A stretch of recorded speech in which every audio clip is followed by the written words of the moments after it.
Dr. Iain MacGill is Associate Professor in the School of Electrical Engineering and Telecommunications at UNSW Sydney and Joint Director Engineering for the university's collaboration on energy and environmental markets.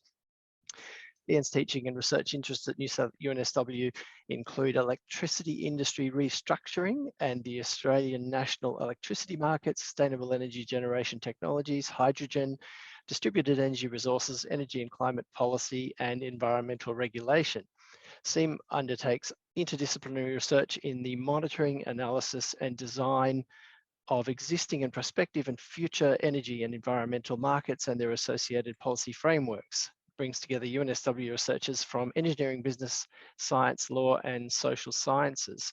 Iain leads work in two of SEAM's research themes: sustainable energy transformation, including energy technology assessment, renewable integration in the electricity sector, and hydrogen pathways and market regulatory and policy design to support such energy transition. And I'll just add my own perspective in that if I ever am reviewing an abstract or a paper that's one of Iain's or his team's, I know it's going to be extremely well written, very relevant and interesting and good. So looking forward to hearing Iain's talk, and please let me stop talking and you start.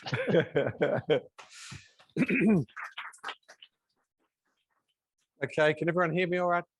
Yep, fantastic. Well, look, yeah, thanks, Chris. Thanks, everyone, for getting up on the last Friday before not Boxing Day, Christmas Eve.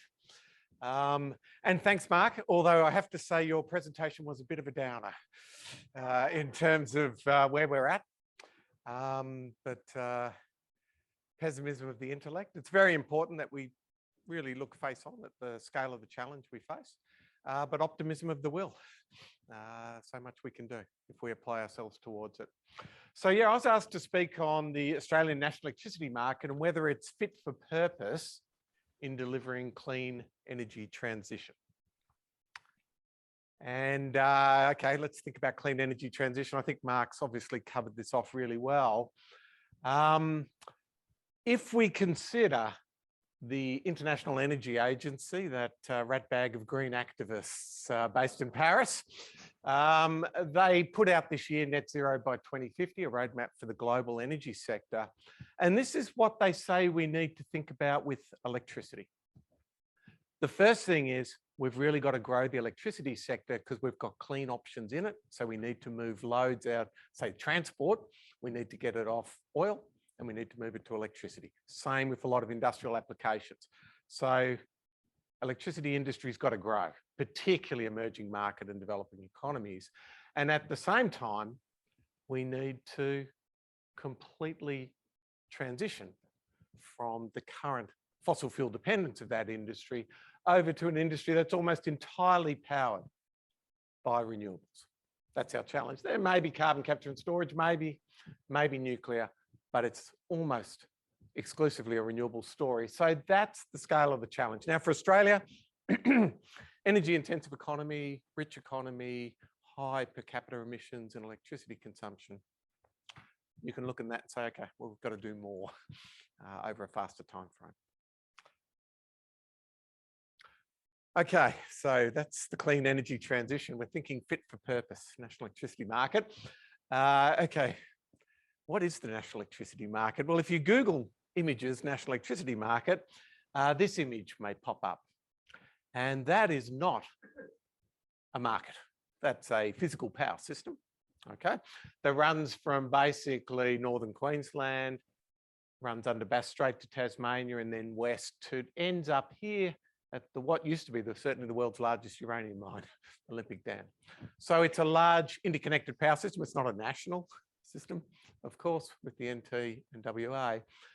And the market is just a mechanism that sits on top of that and does some decision making, okay? So why we call it a national electricity market is an interesting question. Now, it's around 67 gigawatts of installed capacity if you include rooftop solar, which finally they do, just got too big to ignore, all right? Took a while. The large generating units is about 300. The small generating units is about 3 million. with all those rooftop PV systems, right? About 10 million customers. I think most of them would actually call themselves energy users and consumers and don't necessarily see themselves as customers as such. About $11 billion. So that's roughly. So there's a mix of physical and market measures there. Is this the national electricity market? Well, okay. There are some markets that we can see here now. There's a wholesale energy market here between large generators and large buyers and mainly retailers. There's a so-called retail market here. Okay. There's derivative markets here. So now we do have some markets, but about half the dollars that consumers pay actually ends up in a monopoly regulated sector, right? So that's not market driven, okay? And for many of the consumers in this retail market, they really have no serious engagement with that market at all, beyond paying their electricity bills. So there's a real question around the market here and what its actual role is. Okay. So now we've got some view of the national electricity market, which is there's some markets and a whole lot of other stuff, okay, sitting on top of a power system, which could be run in a different way. You know, if the market doesn't do what we need it to do something else. Like most, you know, the majority of electricity industries in the world probably have a much smaller role for markets than they play here. So now we're getting through the title keywords here. What's the NEM's purpose? Okay, and it's typically presented, this is the World Energy Council, it's presented as a trilemma. So a dilemma is two things and you can't have both of them, and a trilemma is three things and you can't have all of them. And there is a question, do we actually face a trilemma now? Because very low cost renewables, you might say, no, that solves our trilemma for us. It's going to be cheap and affordable, and it's going to be super environmentally sustainable. And if we do things right, we can make it secure. However, maybe not. I think we can agree there's going to be some trade-offs, right? Now, some national electricity industries are very clear about this. There's three things, you can have any two, let's choose two. And in the national electricity market, the national electricity objective says it's security and price, effectively. So there's no explicit environmental driver sitting in there at all. Okay. Which is a problem, missing the key thing. Okay, but we are going to have to do some balanced trade-offs. So the Australian Energy Market Commission, or the AEMC, its job is basically to try and deliver that NEO, the National Electricity Objective, right? And is it allowed to consider climate change and emissions? Well, they've thought long and hard about this, and they've decided they are allowed to think about climate change in terms of the way that adaptation and mitigation might impact on price and quality and security. I would argue they've got a very strong case for thinking about climate change, which is actually an efficiency case, because at its heart, the AEMC considers its role as improving efficiency. And we're going to talk about this a little bit later, about how you make the national electricity market more efficient. And the key thing is, don't ignore climate change. So we'll come back to that. Okay. Now, how's the NEM going? Is it currently fit for purpose? Well, the Energy Security Board, the ESB, now does a yearly sort of health update for the national electricity market, where it sort of assesses how we're progressing against these criteria here. Okay. Affordable energy and satisfied consumers, secure electricity and gas, reliable and low emissions electricity and gas supply. I don't even know what that means in terms of gas supply.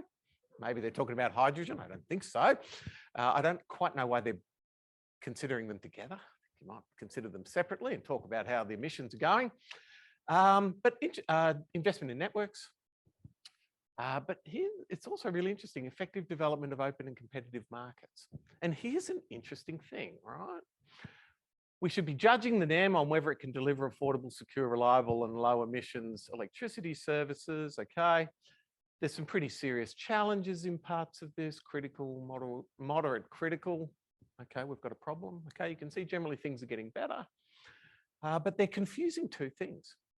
They're confusing means, which is markets, with ends, which is what we actually want this system to do. And we are in this now strange place of we've got a really good market delivering poor outcomes, which I think means you haven't thought hard enough about what you're actually trying to assess. Okay, so some challenges. Here's another framing for what I think fit for purpose means of the national electricity market. One thing is it has to be able to deliver secure, efficient and low emission operation as we push variable renewables up. You've got to operate what you've got, right? Okay, you've got to keep the lights on. You've got to drive investment because as Mark was sort of highlighting, our challenge is an investment challenge. We've got to transition all of this kit within a period of 2 to 3 decades.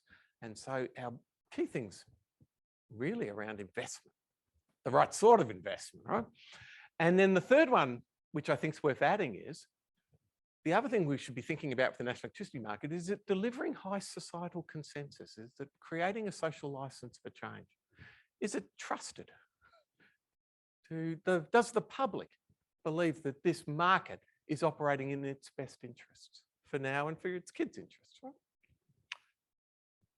What I would sort of flag is, there's sort of 2 ways you think about the market. Is the market going to deliver this or is the market going to facilitate this? And to highlight this difference, and I'll focus a bit more on the next slide, think about the idea that the market drives all of this investment versus the idea, actually, we need all this policy to make things happen. We need state renewables targets and action plans and energy efficiency measures and so on.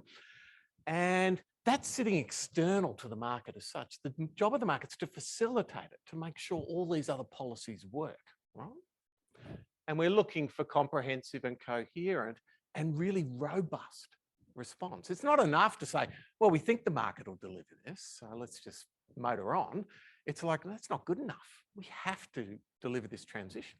So now it's really about robustness, right? We've got to guarantee this thing's going to deliver. It's not enough to say, oh, PV is so cheap now, it's just going to take over. Well, maybe, but that's not good enough. We're going to make sure it takes over, right? Well, certainly variable renewables plays the key role they can play. Okay. Now let's think about operationally.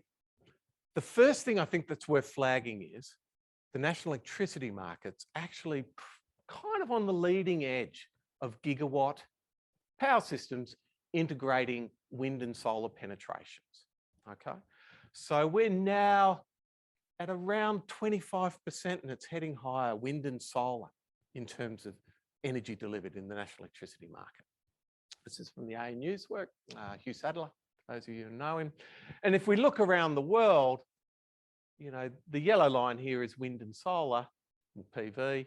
And we can see that if we look at China, the United States, European Union, lots of variation within the European Union, of course, right? Denmark's up over 60%, but across the Union as a whole, in India, that's a pretty, you know, we're not quite at the leading edge. You might say that's Netherlands, but for isolated systems, we're really pushing it, okay? So that's great. It's really great. And it's testament to a lot of work done by a lot of people and what was a reasonably sound design when they first designed the national electricity market. However, there are some challenges. One is around system security directions. Another is around curtailment of renewables. Now, an efficient high renewable system is going to have some level of curtailment, right? Okay. If renewables is cheap enough, then curtailing is an efficient outcome in some regards. It's also, as Mark flagged, a huge opportunity for low capital cost kit that can use low cost electricity to make something useful, right? Be it water, hydrogen, so on. And we're also seeing frequency control ancillary service costs coming up. Now, I'm not saying these are necessarily showstoppers, right? I think in some ways, some of this is okay, but this directions is an issue, okay? And if we look further forward, as AEMO, Australian Energy Market Operator, sort of flags, we're now seeing peak renewables penetrations, which is mostly wind and solar. There is a bit of hydro in there, right? But note, when the wind and solar is going hard in the national electricity market, the hydro is generally turning down or off, right? Or even pumping. So this is largely wind and solar penetrations. So it's pushing over, well over 60% now. There's a whole work program underway in the essential systems services space. And it's a mix, I'd say, of good and bad in there. It's still a little bit market obsessed, I think, when regulatory approaches are actually very powerful tools in the toolkit. But the work's becoming more complex. And I don't have time to speak to it, but bringing distributed energy resources into operational arrangements in a more coherent way is really key here as well. As you put more and more of your investment into the demand side, both generation, renewables, and flexible demand, you've got to really move. You've got to bring them in. So there's work to be done. Okay. Now let's think about investment. Okay. Well, the first thing is the national electricity market's been running now for 22 years almost. Okay. It started formally in December 1999 when Queensland hooked up through the Queensland-New South Wales interconnector. And there's been a significant amount of investment over that period. So you might say, well, the national electricity market has been delivering investment. It's kind of shown it can do it. However, if you go and look at the details, you'll say, okay, there was some coal investment back in the mid-2000s. There's actually significant lumps here. The NEM delivered coal investment? Not really. That was the Queensland government telling its state-owned corporations to build coal plants. Okay. Get in before carbon pricing and other mechanisms really started to kick in. This combined cycle gas turbines, efficient gas generation here, there was the Queensland 13% gas scheme, there was the New South Wales G-gas scheme, there was a carbon price coming because in 2007 election, both sides of politics here had said we're bringing in a carbon price. And then this green here is wind, and this red here is large-scale solar, obviously mandatory renewable energy target, and then state-based schemes starting to come through and bringing that through. So you could look at that and go, I'm not sure what the market actually did.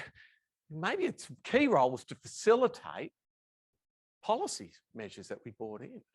They didn't say to the national electricity market, deliver wind. They said integrate wind, right? Okay, we're driving wind in a different way. What was market driven? Well, maybe some open cycle gas turbines, peaking plants, some of the recent renewables, corporate PPAs becoming pretty significant.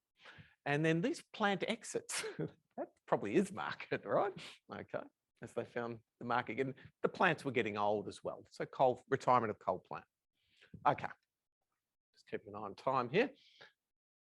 So, I'm quite sure what the NEM's delivered in investment. And this is not limited to the national electricity market. We're considered an advanced liberalisation or restructured or reformed industry in terms of the role for markets. But if you look around the world, this is power sector investment by what's termed a remuneration mechanism. So where the money really comes from.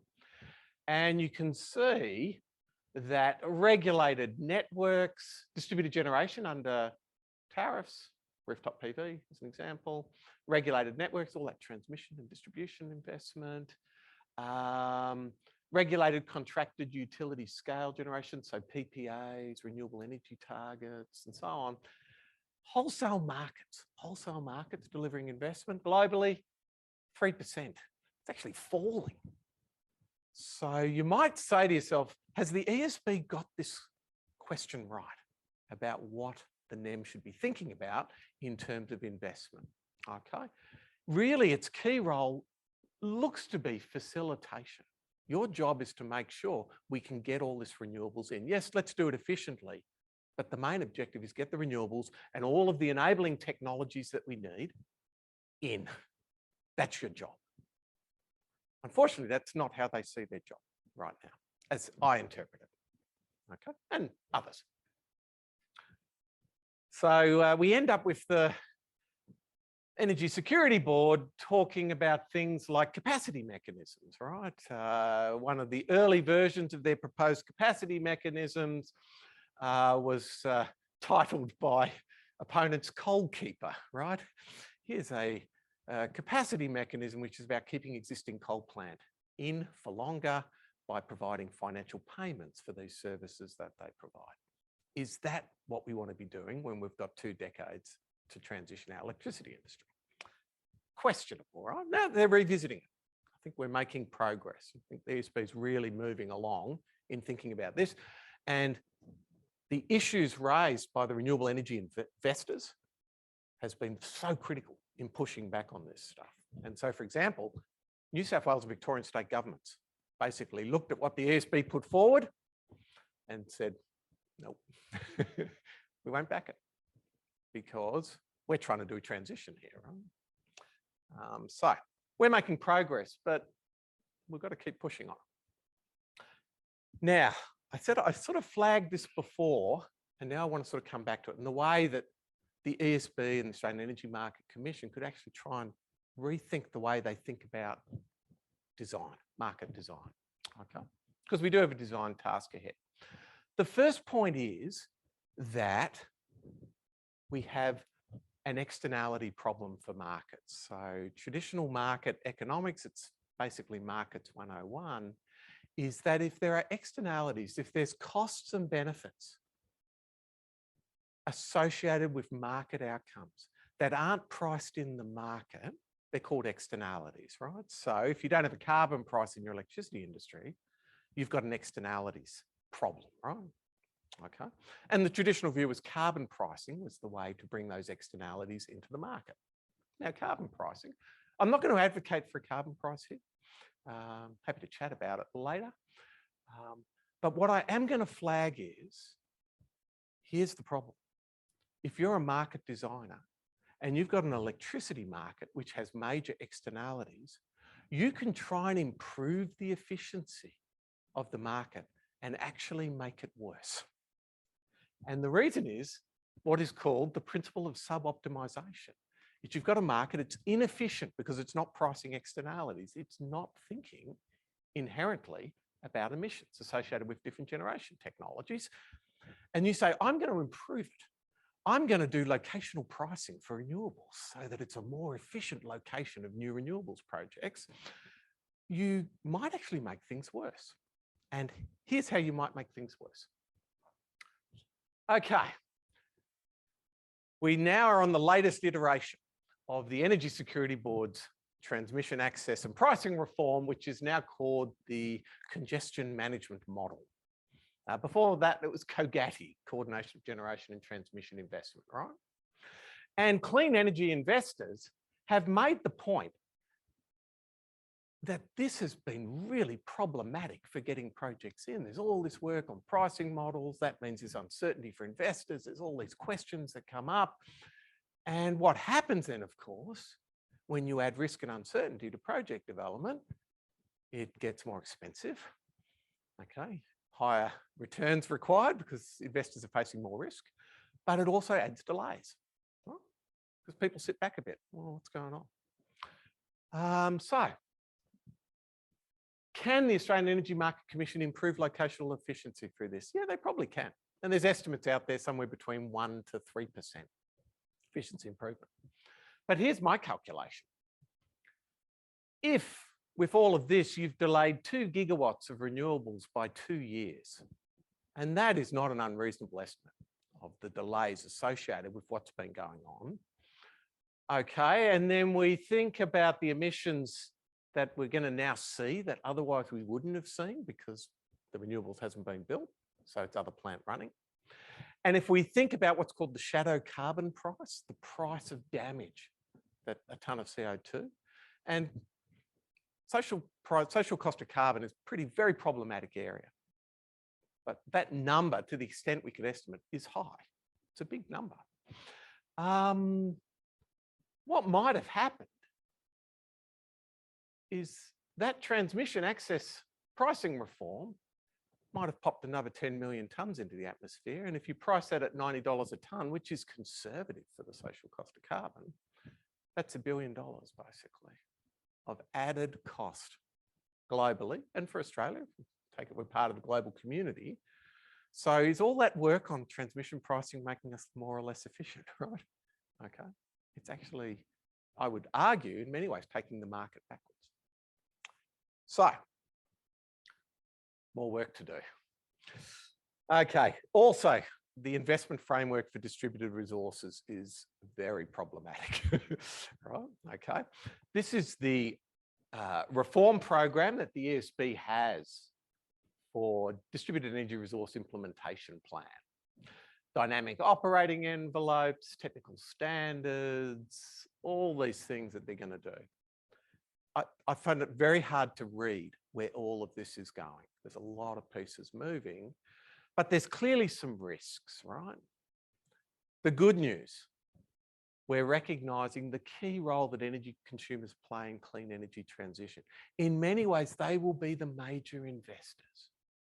And it's not just rooftop PV and Tesla Powerwalls, it's electric vehicles and it's heat pump, hot water, and it's energy efficiency, and it's all these other things, large energy consumers as well. So they've got a key role in taking us forward. However, there's a risk in all of this, right? Because what may come out of it is, well, we've got to keep reducing PV feed-in tariffs and we've got to start restricting exports into the system more, okay? Now, there's reasons why you might do that. We do have a challenge with a lot of solar and insufficient flexible demand in the middle of the day, which is growing. But there is a risk with this process that we're really telling energy consumers, thanks for putting all that PV on, but actually we're going to take its value away. Good luck with that. So that's the risk. Finally, is the national electricity market fit for purpose in building societal consensus? And I found it really hard to find up-to-date information on this. There's a new ANU paper out from some of Mark's colleagues, which I haven't had a chance to look at yet, but it's on the list of things to read. But there's two things here. One thing is, do markets help build trust? And that's a really interesting question. If you actually ask energy consumers, do you want to buy electricity through a market? A lot of them say no. This is an essential public good. This is just part of our rights as citizens. You know, why would you want markets? And our market misbehaves with consumers as well, right? So here is, I don't like this because it's a branding exercise. It's Roy Morgan, but this is brand trust in Australia. And up here's retail. We love our Coles and Woolies, Aldi, whatever, IGA. Here we go down, down, down. There's banks, there's transportation, there's drug companies, building and construction. We're getting negative now, right? Okay. Chemical, political parties are here, gambling's here, real estate's here, and there's electricity, gas and water. So we've got a trust problem, right?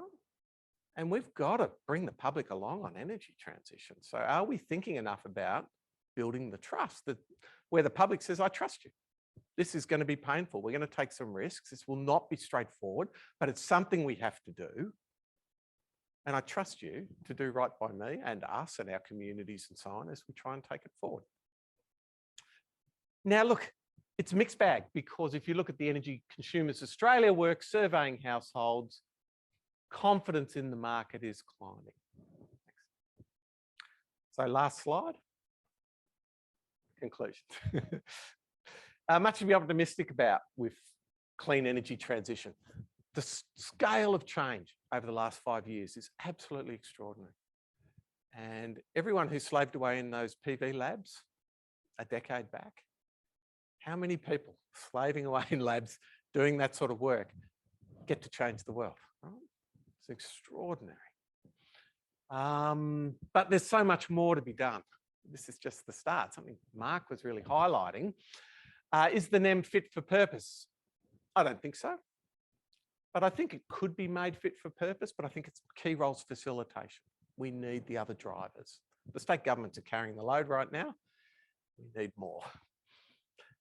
So key focus should be on policies and regulatory mechanisms. It's a very high risk to assume the energy market will do this without that policy. Don't support that view. We should be really focused on facilitation, and we should be very careful about efficiency improvements that actually slow things down and make it harder to do the big changes. And the last question is the NEM fit for purpose? Is current NEM governance fit for purpose? This is ESB and the Australian Energy Market Commission fit for purpose. Now, that's the really key question. And it's not the question being asked. So we should start asking it. So I do apologise. I think I've run a little long, but thank you all very much. And if there is time for questions, I'd be delighted to try and answer them. Fantastic, Ian. What do we have in the room? Do we have any questions from the room? No, all silent in the room. Let me have a look online. So I do have something from Roger Dargaville. It says, one thing the market will need, and maybe already needs, is bulk storage such as PHES, is that pumped hydro? And we haven't seen any private capital commitment to building PHES. Is this perhaps the greatest failure of the NEM? Yeah, look, hi, Roger. Look, it's a great question. And it speaks to the investment challenge. It's not a wind solar investment challenge. It's a wind solar and a whole range of enabling technologies investment challenge that we face. Now, pumped hydro's a complex technology or set of technologies. And so far, where we are seeing projects like Snowy 2 and maybe Battery of the Nation down in Tasmania, you're absolutely right. There's key government fingers on the scales of those investments. I mean, there's some other things happening and a lot of proposals out there. But I think it's fair to say utility battery investment is kind of flying right now. Again, now government involvement is there. But pumped hydro has been finding it more challenging for a range of reasons. And I think we're still a bit unclear about its role. I know opinions vary very largely across the research community on pumped hydro's role. But I think you're absolutely right, Roger, in the sense that we should be assessing the NEM against the way it is delivering that flexibility and essential services and system security. And we need to be very cautious about mechanisms which keep old fossil fuel coal plants running to do some of that, when we should be looking at mechanisms that bring new technologies through that are consistent with a complete decarbonisation in a matter of decades. Great answer, Ian. In the interest of time, I think we're going to let everybody in the room go and have morning tea and pester Ian for further questions at that time. So please all join me in thanking our two wonderful plenary speakers this morning.